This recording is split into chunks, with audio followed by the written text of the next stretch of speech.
Hi, welcome to the New Normal Show. My name is Kylima, and today's guests, we will have Amy Barr and Dr. Sean Brown. We're going to be discussing intergenerational racism. Yes, racism has been embedded in the very fabric of the United States from the establishment of the United States, and it needs to be eradicated. And the eradication, we believe tonight, myself included, is that it has to be a revolution on how we raise our children. So how do you raise someone who will not be a slave master? How do you raise someone who will not function as a slave? These are very hot topics for now in 2020, June 11th, given that we've had George Floyd and the race riots across the United States. But this question goes beyond any kind of hot topic to be addressed because it existed from the establishment of this country.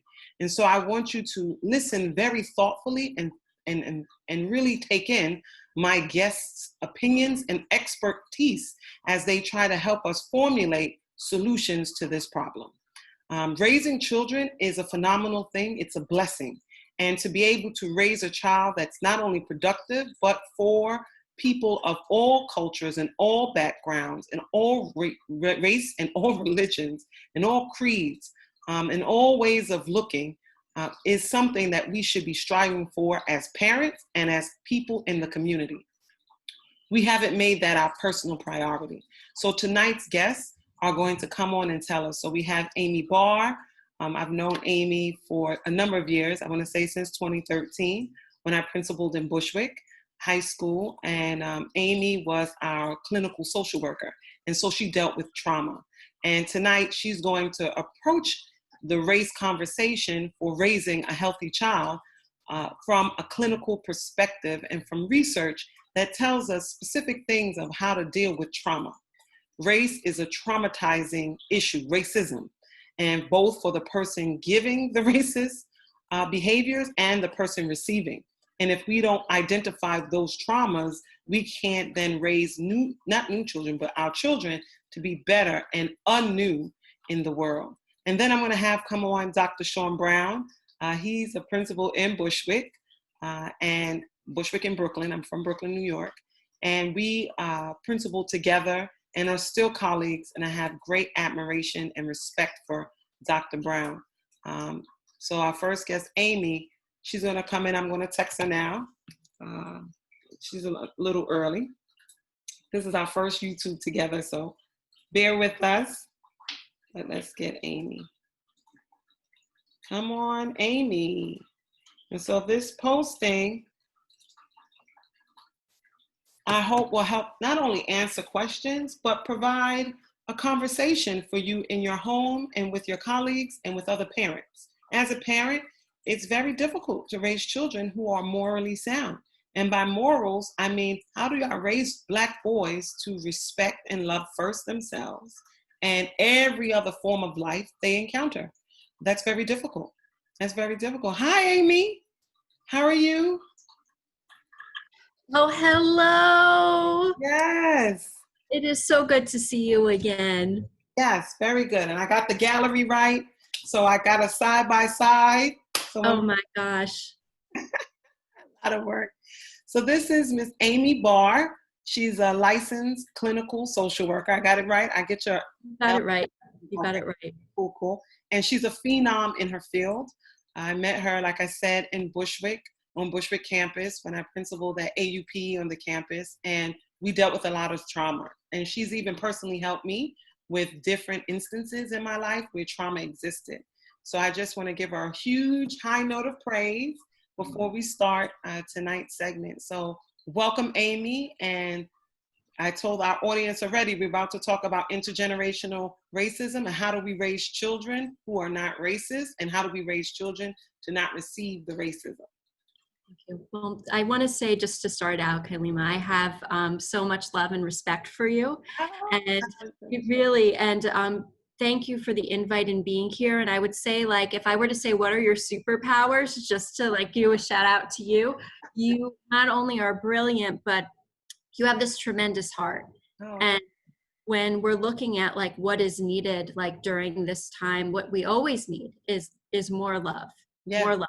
Yes, we do. And so when we're looking at also the impact of trauma, especially on a young brain, that I wanted to do like a jumping off point from there in saying that it's it's a very different place to look at when we're looking at the impact of racism. And I want to acknowledge, as a white woman, even though I've studied trauma for over 20 years, that I am learning. I will always be a student.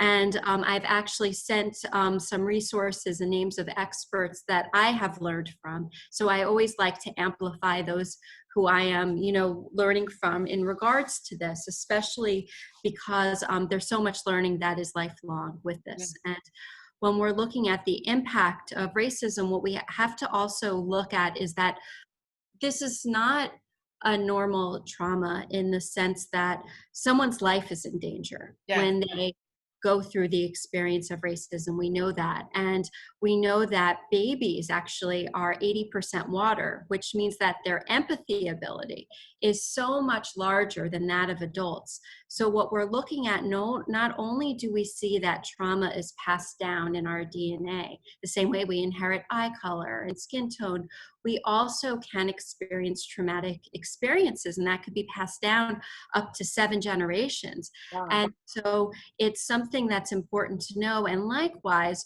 what we want to look at too is that we absorb what's going on around us. So that I think that being a parent, there's not a harder job in the world. And one of the things that's complicated is that our experiences as a parent, children can absorb with that. So let me get it right for our viewers. What you're saying, sure. Practices engaging with other cultures and races and just people.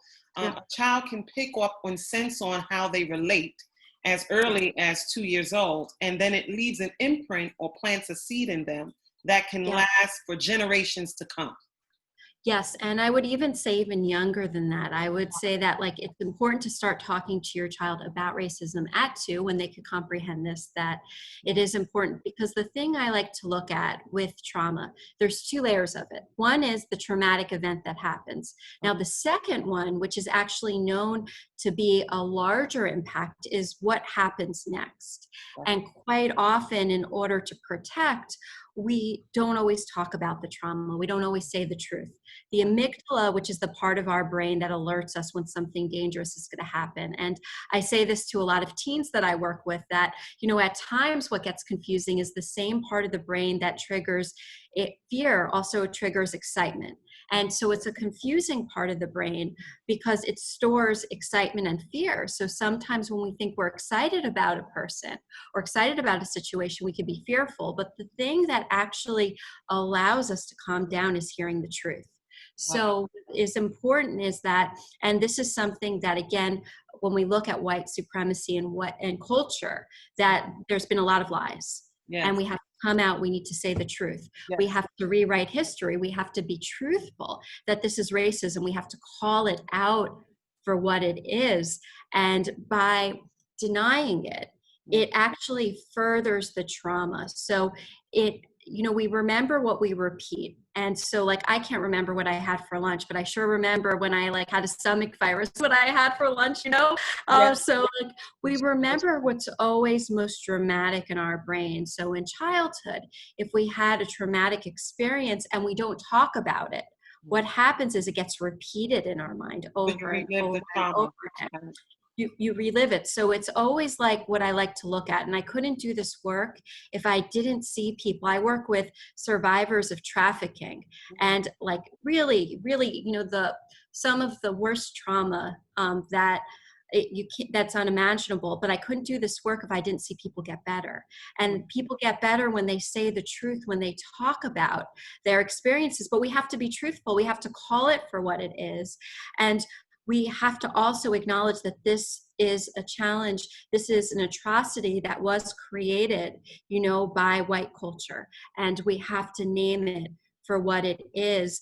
And then I believe that in having a healthy child development and looking at each stage and looking at milestones that cognitively and socially and psychologically that children could go through, we have to name, though, anything traumatic, specifically racism. It needs to be called out for what it is early on. And the work is also about acknowledging the trauma that you are experiencing as a parent that may, again, empathically be felt by your child, or the stress that gets passed down in the DNA from having to survive.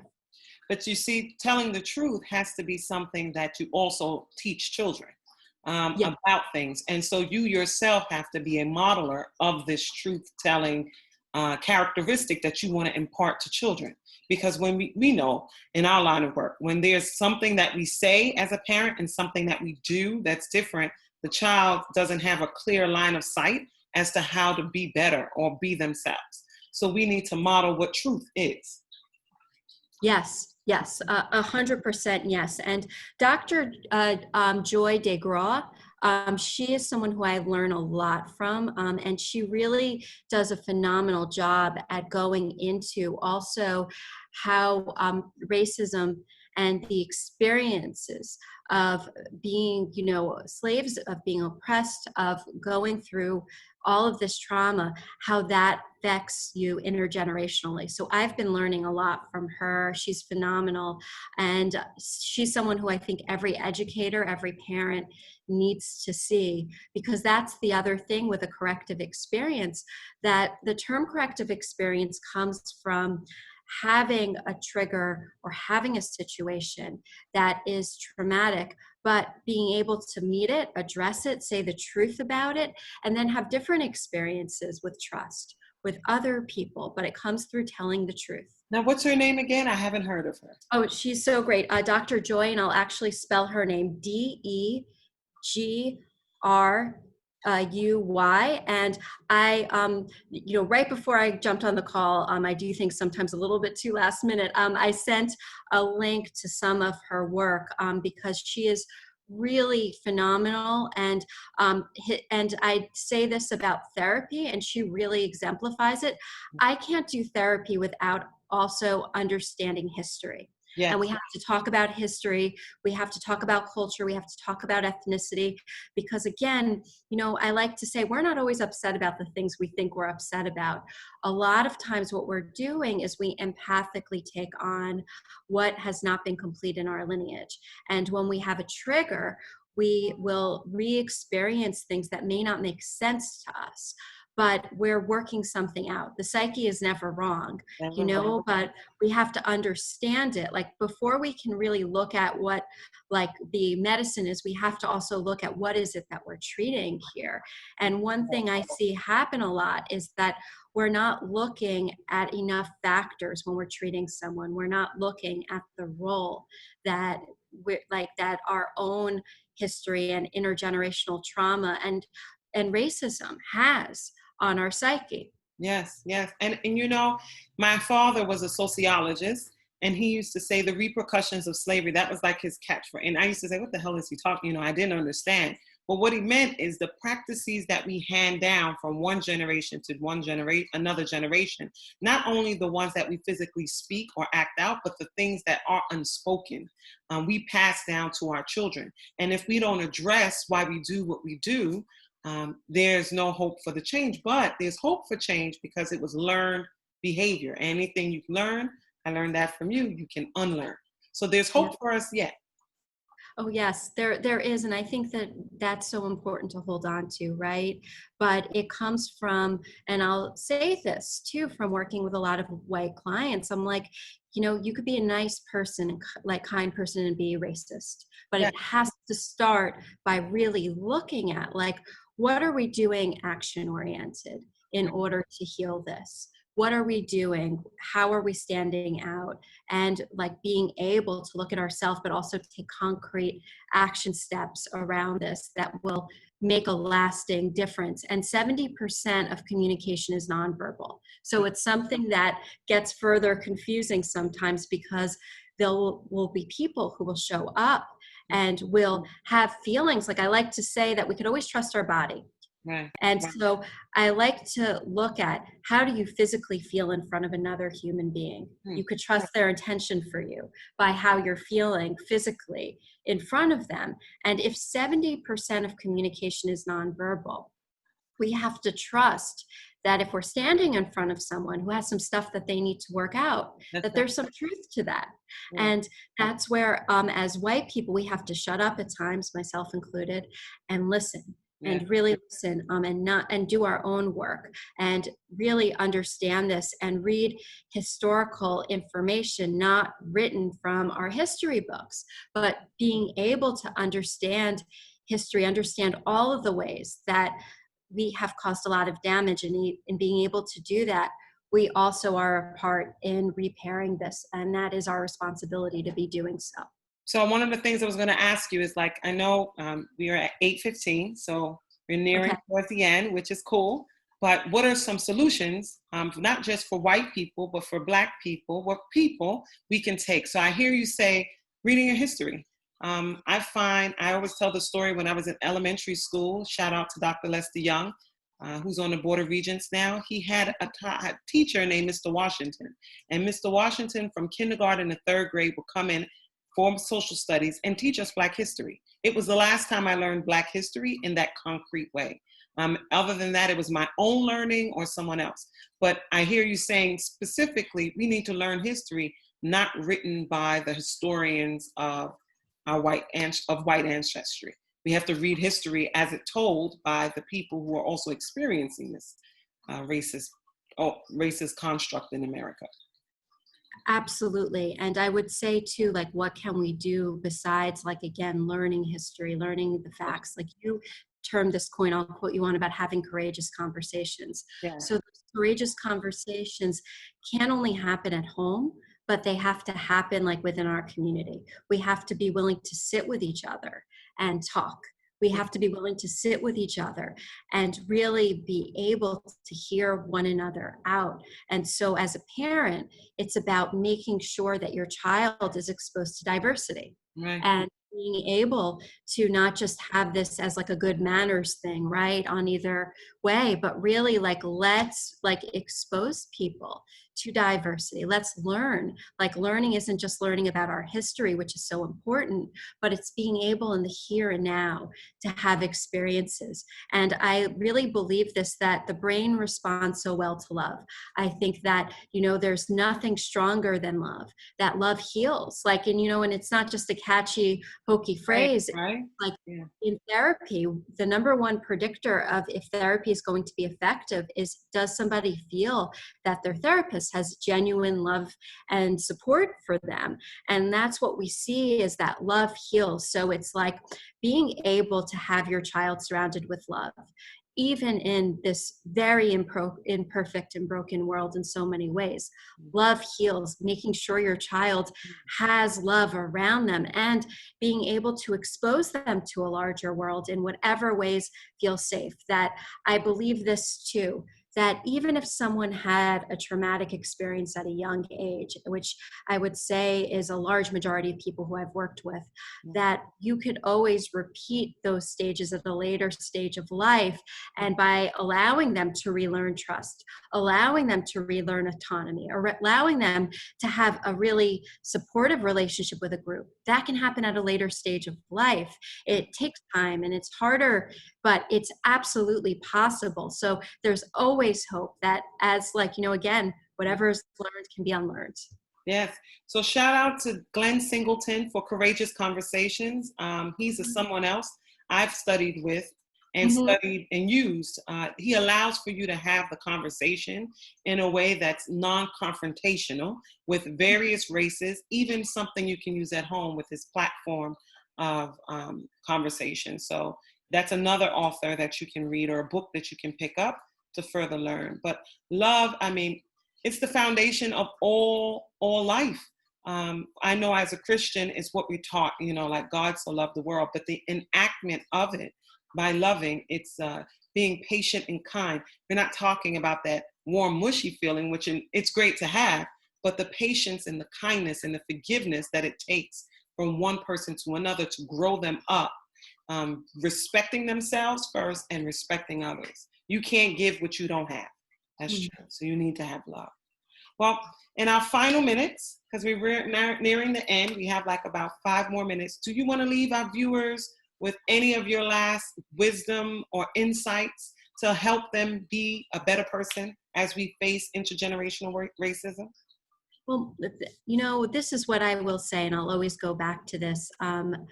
Even though I've studied trauma, I'm a human being. And like a lot, I like to say we can't support people with things we haven't walked through ourselves.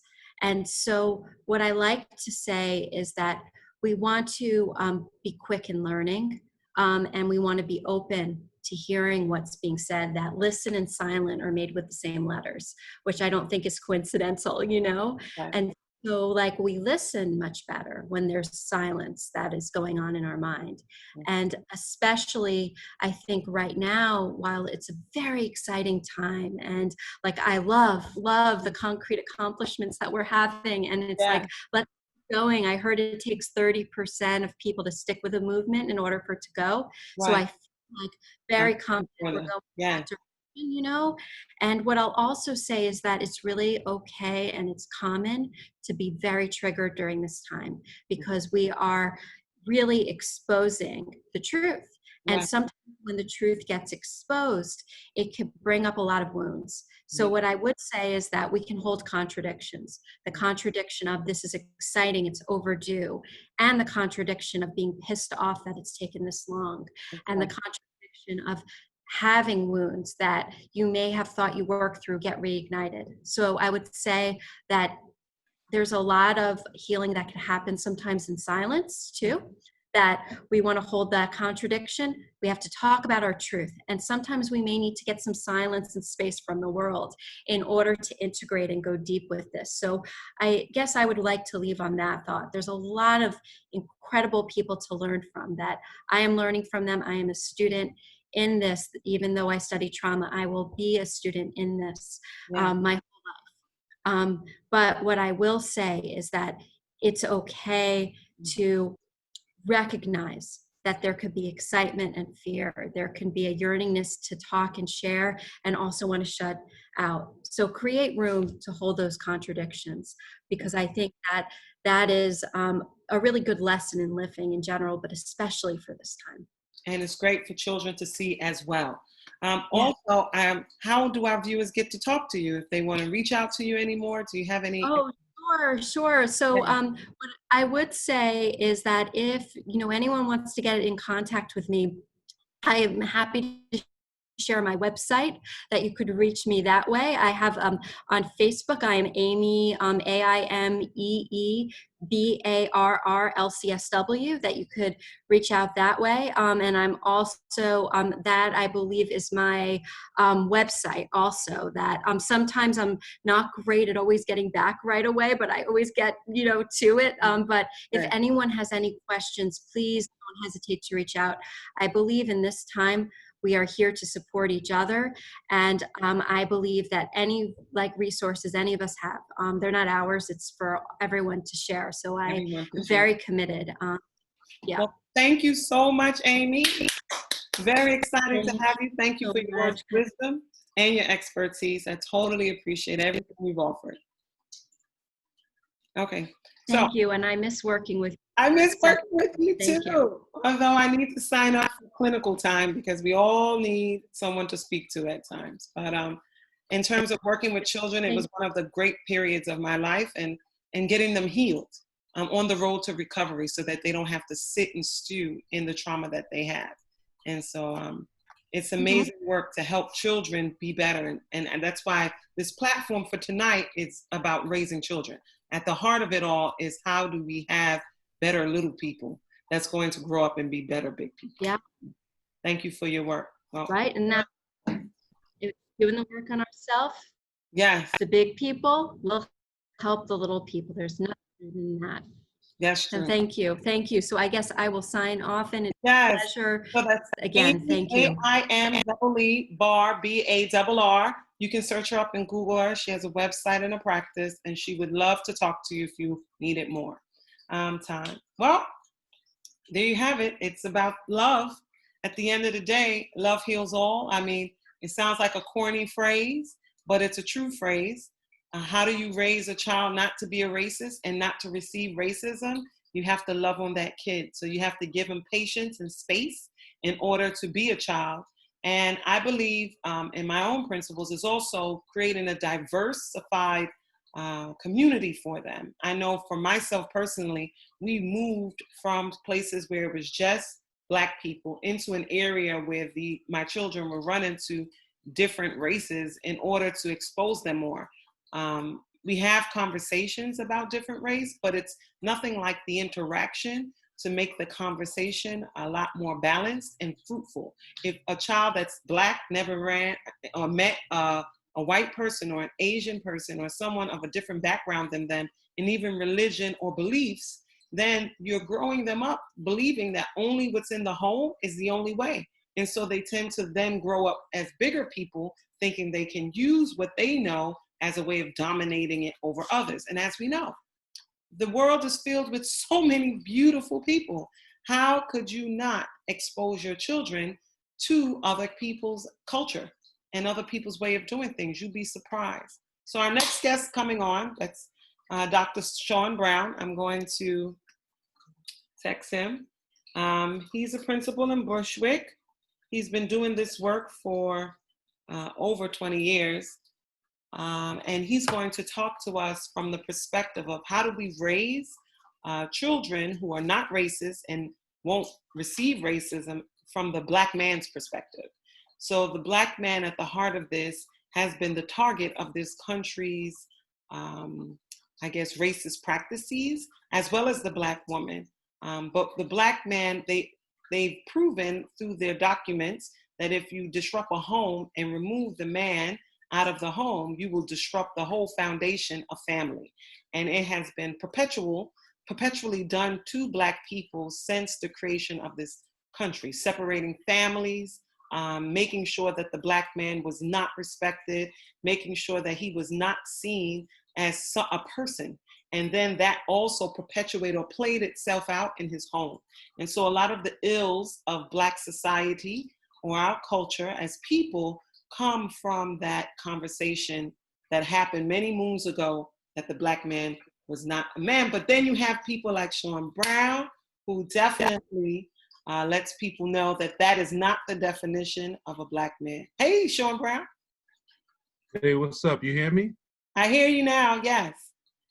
All right, good. I want to make sure I bought this very expensive headphone and microphone to be a part of this thing, so I want to be heard. Oh, you got How's everything?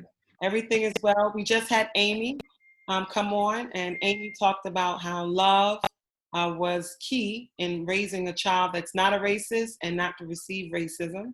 And she also talked about how modeling behavior of truth, that we have to tell the truth about history. And we need the truth to come from a non-white historical person, but the truth has to come from Black people telling the truth. And she gave a shout out to some authors. And then I was just talking in between, ushering on how but I was just basically finishing up my own conversation with the audience about how the Black man was criminalized and taken from the home to on purposely destroy us as a people. And then you came on. So how do you want to take your conversation, Dr. Sean Brown, about raising children who are not racist and not going to receive racism, but intergenerational racism as such? Dr. Sean. I think for me, man, I have to start with my own narrative. I think it's important that you tell your own story. And just to give you some context about where I'm from Brownsville, Brooklyn, Riverdale Projects, single parent household. My father was in prison, typical story. And I grew up, not necessarily with the best environment around. And in terms of that in common, we are both from Brownsville, so I know his story. You see the T-shirt, you know what I'm I saying? didn't see the Brownsville T-shirt. No, I didn't see it. Yeah. I bought one. So I think in terms of race, we have to go back to pre-colonial Africa. And we have to first, as parents, do a lot of research on our own. So when we have these conversations, we're speaking from a place of knowledge and not just emotions. Right. And when you do the research about Kemet and Timbuktu and Right. how we created art and travel and Yeah. trade, it changes the way that you have conversations with your children about race and racism. And you start to teach them that racism is a secondary emotion or a secondary action. It's the core of racism to me is fear. Mm. It's a person fearing someone else's greatness because deep down inside they know that something's missing. So they have to kind of shut your light down a little bit to make themselves feel better. So that's what I have conversations with my boys about all the time. Probably too much is what I do. Never too much. Never too much. And I think, you know, I don't want to go too much into it, but I grew up as a 5%er. Right. And originally my name was Conscious Allah. So if somebody sees me, they're like, oh, that's Conscious. But some of those original teachings about the Asiatic black man and all these different kind of things, it was the beginning of my journey into my blackness. Oh, Brownsville is a strange place. Like we didn't have everything. I'm sorry? you're freezing on us a little bit. Okay. So say like the Asiatic black man, I heard that part and you said conscious Allah. Yeah, so I think learning about who I was changes the way that you engage with other black people. Right. It's not as competitive. You're less insecure, and you realize that solidarity means that sometimes we have different views, but we're for each other. Mm-hmm. And, you know, for me, it changes the way you engage with people when you have conflict. I think a lot of black families need to have better relationships with each other and realize that there's a bigger goal and that we're strong as a community. And that's an African way of thinking, putting the community first, Mm-hmm. instead of a westernized European way of thinking, which is just about competing all the time. Me. Yeah. You know, so those are the ways that I try to engage my kids. When they face different challenges, I have real talks with them. That's right. For example, you know, I let my son know that not every teacher they interact with is intelligent. Yeah. Having a degree does not make you smart. As a matter of fact, 85% of the people that I know that have master's degrees are not very intelligent. Right. They have we agree. That's true. Very true. Yeah. So I feel like having those conversations and also advocating for your children. You know, sometimes because of our own fear as parents and our own insecurities, we will literally abuse our children just because how we think they're behaving, or we'll take feedback from somebody outside of our household and then take that feedback as truth and verbally abuse, physically abuse our children because we think that's good parenting. And that should never happen. Right.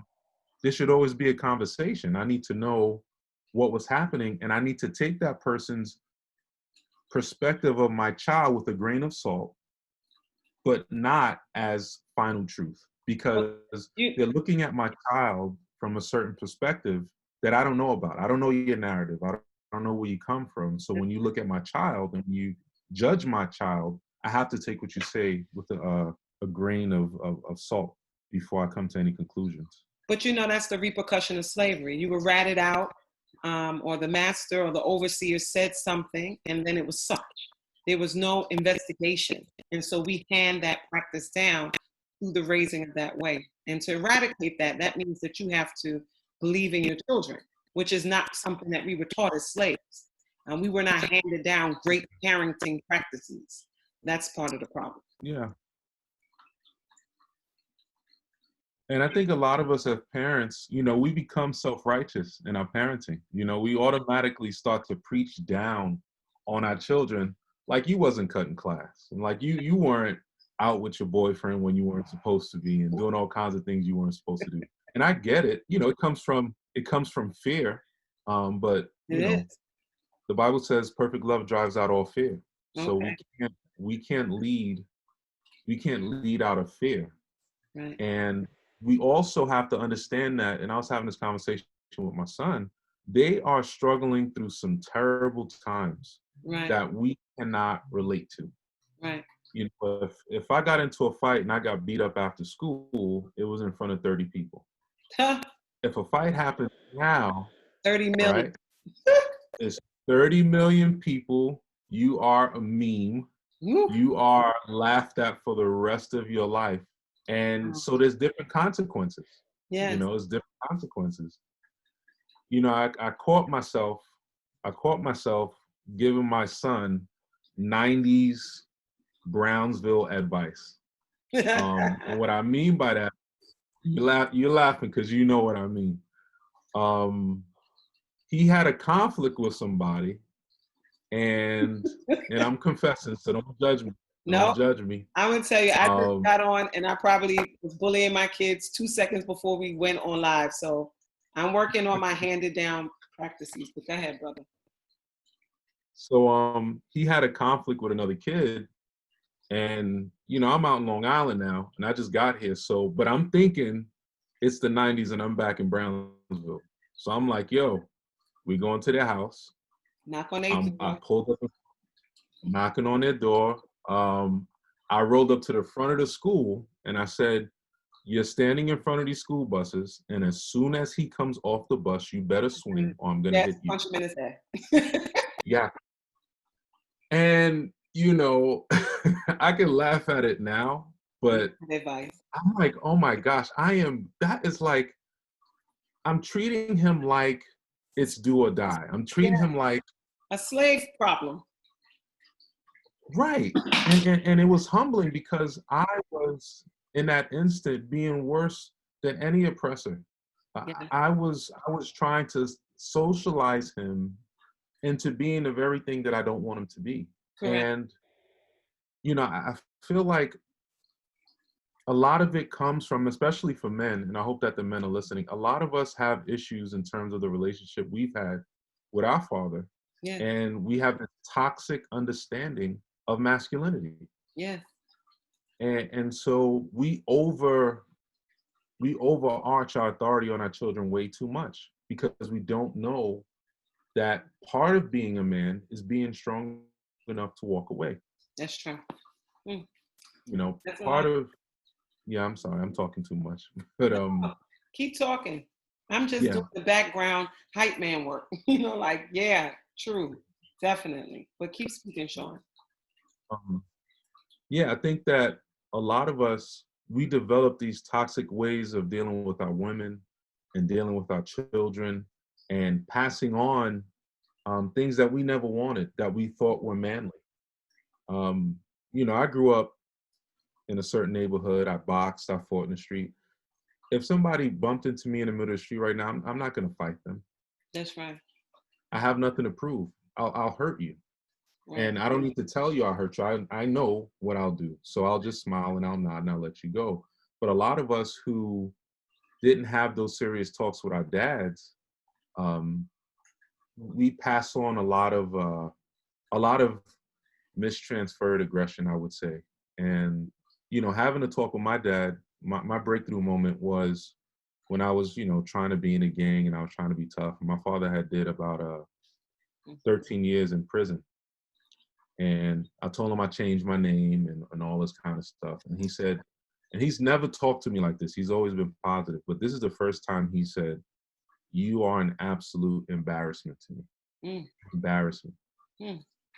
And I said, why? He said, because the young guys that come into prison with me, they become Muslims and they become 5%ers because they're cowards. And that's who you are. You're a coward. And the next day, I proceeded to go and let everybody know, hey, I'm not a part of this group anymore. Wow. You can jump me out. You can beat me up, whatever you want to do. But that talk was important because it changed the progression of my life. Right. And he taught me in that moment that being a man is about taking care of your responsibilities. Right. It's about taking care of your children. It's about loving your woman.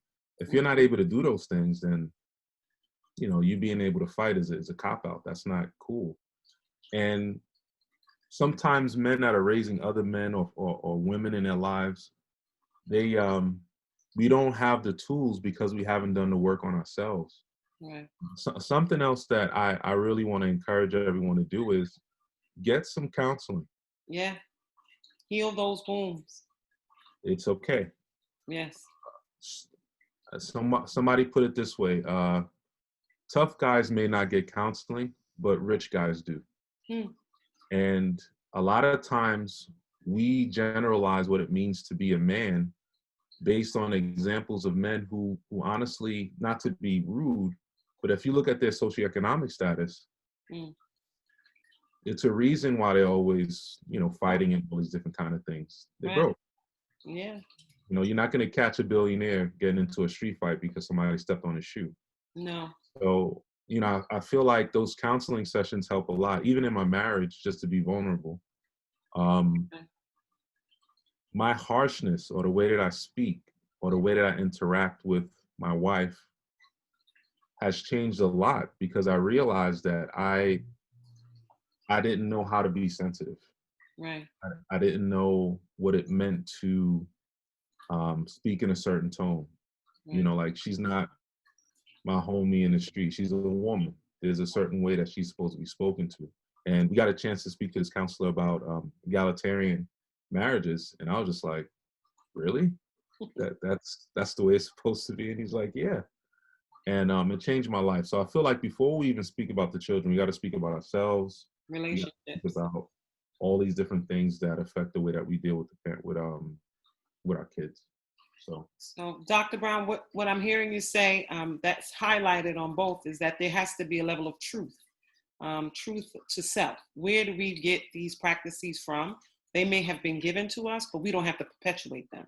We can break the generational curse or the intergenerational racism by focusing on how do we infuse love, because that's what it is. When you speak to your wife, the different ways you're speaking to her in love. You may not agree, but you're forgiving in the moment, and she's forgiving you in the moment. There's things happening in the course of that relationship to highlight the love that you have.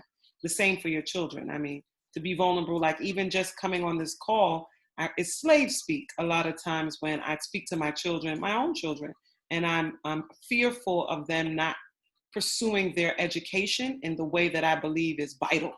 And so that slave speak comes out, and it's very harsh and it's cruel, but we all very transparent.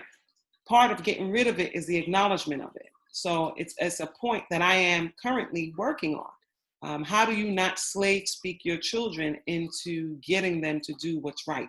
Because it doesn't work. Yeah. Every time you go back into that slave speak or characterization, you have to combat it 10 times over with love, with honesty, with truth. And it's like, it's work, but it is constant work. As Black people, we are still raising one another.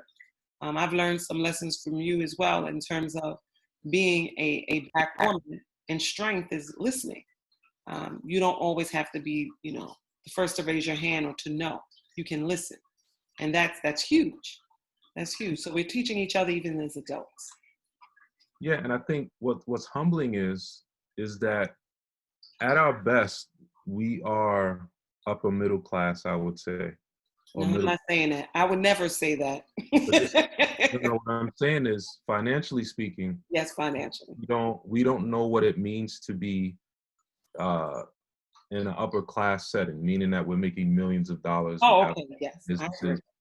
And I did a study once that talked about parenting skills that differ between upper class, middle class, and lower class. Hmm. And one of the things that they talked about is this way that we speak to our children, right? So, for example, with our children, if our children break something or do something that they're not supposed to do, we yell and we scream and we berate them. Right. And we talked about how families in the upper class talks about, all right, well, this was broken. What business are you going to start to buy it back? Or how are you going to be financially independent? Or they have more dialogue as opposed to this top down, do what I said mindset. And that's difficult for me because sometimes I want what I say to just be it. Right And now.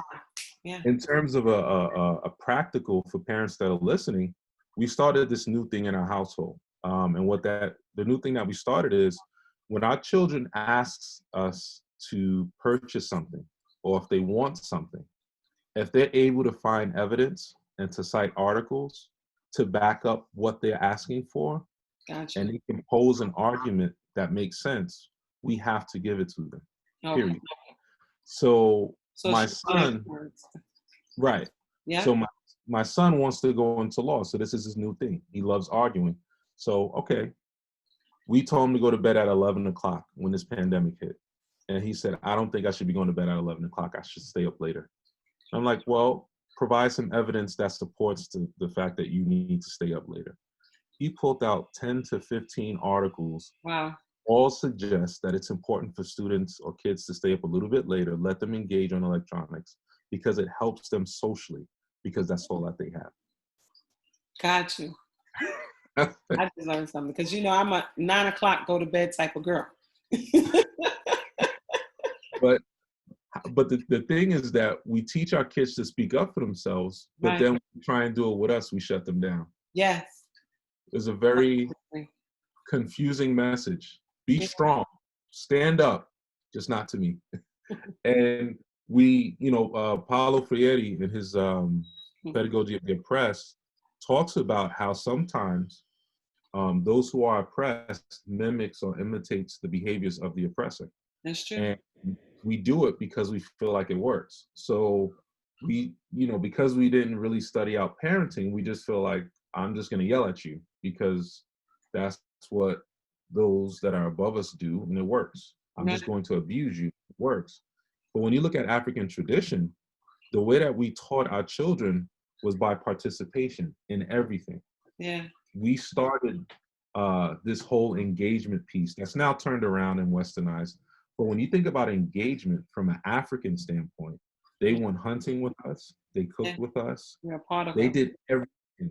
Yeah. They were a part of what we did. So for parents out there that's trying to figure out, like, how do I get my child to understand something? You get them to participate in everything. Paying bills, cleaning the household, everything that's going on. Every child that I've ever had always went with me to college. Yeah. Period. Even in the PhD program, I made them sit down and I wanted them to just look around and tell me what they see. Take it in. And just to demystify this notion that they don't belong there. That's I just right. want you to see it. Yeah. Just want you to see it. So yeah, that's what's been working for me and the wife. She'll probably get on here and be like, yeah, right, you still got these other 20 things to work on. But she's grateful as a wife. You are grateful for the 2 that we could check off. So I will say she's happy. Yeah. So how do people reach out to you, Dr. Brown, if they want to continue conversation with you? Tell us a little bit about how you have these practices embedded into the fabric of your school. What makes you the phenom of an educator that you are? Well, what I do is I only hire teachers that's about that life. If you're not about speaking about race and racism, I don't want you in my school. And if you're in my school, I learned from Kylima Norman that I will make you feel very uncomfortable until you leave my school. But I also provide training to my staff around critical race theory. We have book clubs. I suggest people read Other People's Children by Lisa Delpit, Jim Crow by Michael Alexander. Right now, I'm reading Stamped from the Beginning by Dr. Ibrahim. I forgot his last name, but it talks about the creation of race. I'm also reading White Rage, I believe by Carol Alexander. Right. And what I've been doing just therapeutically to help me psychologically with what's been going on is I have to read and understand the context of what's happening because it feels overwhelming. So once I read that this has been in place since the beginning of civilization, they created these different hierarchies, it became less overwhelming. I realized that this is just a part of American culture that we have to navigate through. If you're trying to contact me, I'm Dr. Sean Brown on Instagram. You can find me on YouTube, Facebook, Sean Brown, if you want me to come and speak or interact with your children. And my dedication is to my people. That's right. So if I have the opportunity to work with you in any way, I will make myself available because I'm passionate about uplifting my people in any way that I can. I've started because of Kylema Norman, I started having conversations on Facebook Live on Sundays at about 3 p.m. This week, it's Family Matters. Right. And we're discussing marriage and parenting. And it's just an open conversation with a licensed social worker, marriage counselor, because I believe that God puts us in these places to be vulnerable and be the example so our people can step back and look at us and go, okay, it's all right to ask for help. And also reach out to Kylema. She's my boss in many ways. You know, just let me just talk a little bit about Kylema Norman. Oh my gosh. She is, I know you guys know her in different ways, but she is such a boss. She is such a leader. She leads men and women powerfully. And she can lead anybody. It doesn't matter what your issue is. She will wrap you up right and nice. And she turns people's schools around and lives around. And so if you have a relationship with her, and I don't know how you see it, I don't know how. I don't know what your relationship is. Take some time and let her speak to you, and beg and ask her to be transparent. Sometimes she sugarcoats it because she don't want to hurt nobody's feelings. But just say, you know, it's okay, I could take it, and then and just grow from it, man. Well, thank you, Sean. I appreciate people like you that have helped me grow in that area, in terms of being able to speak honestly to people because they honestly receive the help. And you're one of those individuals that when I talk to, you receive, and that we can also go back and forth. So when you speak to me, I can receive and hear you. So thank you for your honesty. Amen. And shout out to your wife. Hi, Mrs. Brown. Yeah, she's upstairs waiting. So okay, and the kids. Thank you so much, and I can't wait to see how great this turns out. And I'm gonna invite you on my show too. Okay, good. I gotta get Facebook though. I'll go on someone else. I'll figure it out. Good. Brownsville building all day. Brownsville never ran, never will. That's right. That's right. Thank you, Dr. Brown. You got it. Take care. Okay. Well, there you have it. Two different guests.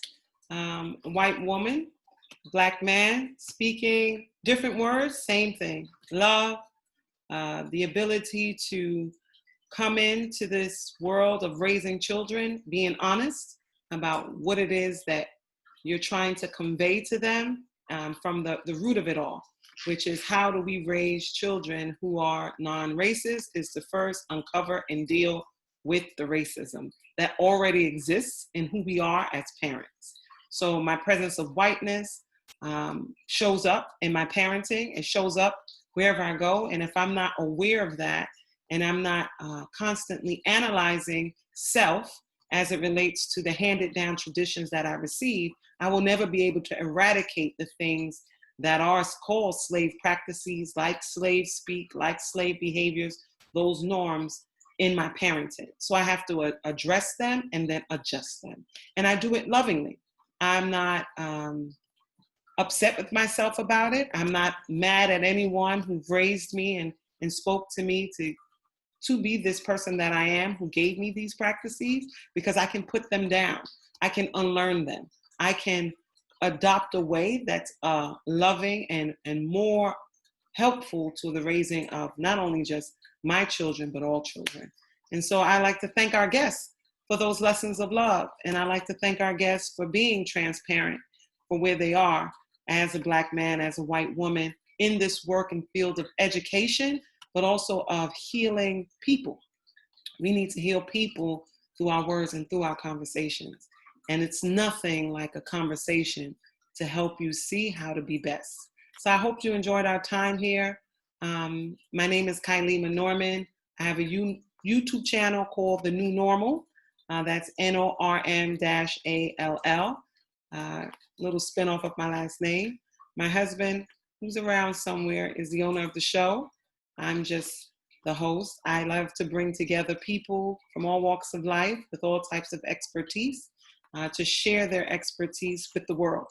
So if you have a talent or some information that you believe life as we know it would be bettered by knowing it, you can feel free to reach out to me. My email is Kylema, K-Y-L-E-E-M as in mom, Norman @gmail.com.